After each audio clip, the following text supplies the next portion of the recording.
Considérer les parcours des sujets vieillissants et les modes de vie de nos aînés, c'est aussi mettre en avant la question de l'engagement des personnes dans de nouvelles normes de santé, alors même qu'elles sont parfois fragilisées par l'âge, la maladie ou encore les conditions sociales.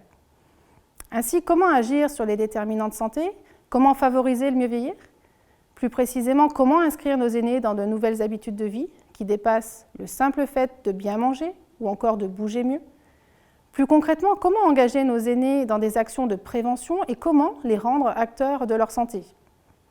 Comment ainsi favoriser l'empowerment des sujets dans leur processus de vieillissement? En matière d'activité physique, le maintien d'une pratique régulière est très souvent mis en avant par la médecine du sport, notamment pour les bénéfices physiques et physiologiques qu'elle procure. Cela passe souvent en milieu hospitalier par la mise en place de programmes d'éducation thérapeutique qui incluent à la fois des séances théoriques et parfois même des séances pratiques d'activité physique adaptées. Les médecins traitants ont également la possibilité, en France, de prescrire une activité physique pour les personnes notamment atteintes d'une affection de longue durée. À ce jour, des associations sportives, des organisations territoriales de santé proposent des actions préventives au plus près des populations.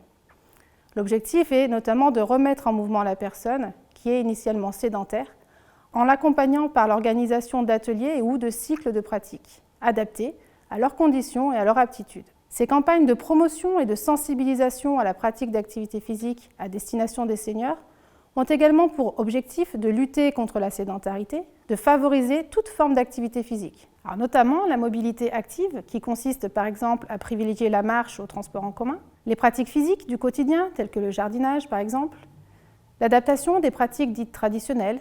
À ces recommandations médicales s'associent les chercheurs en sciences humaines et sociales qui insistent notamment sur les impacts psychosociaux essentiels pour le bien-être des populations.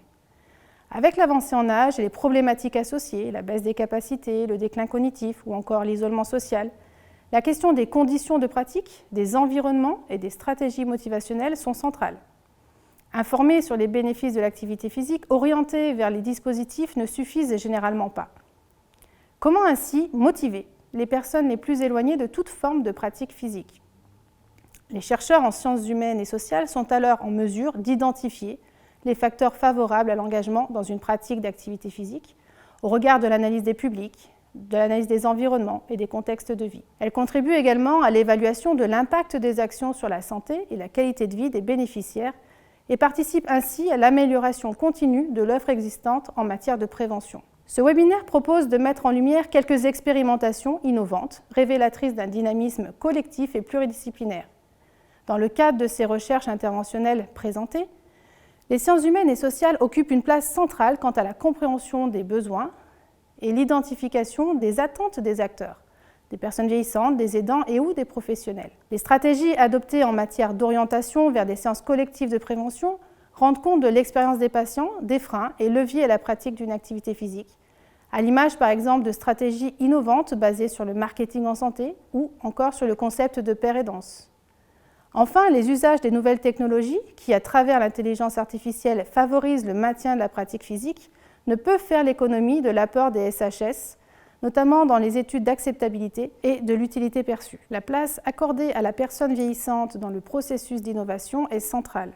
En plus de celle de la personne elle-même, les études présentées associent les expertises multiples de la chaire santé des aînés de l'UJM de Saint-Étienne et du Gérontopole Aura, composée notamment de médecins, de chercheurs, d'ingénieurs, de psychologues et de sociologues.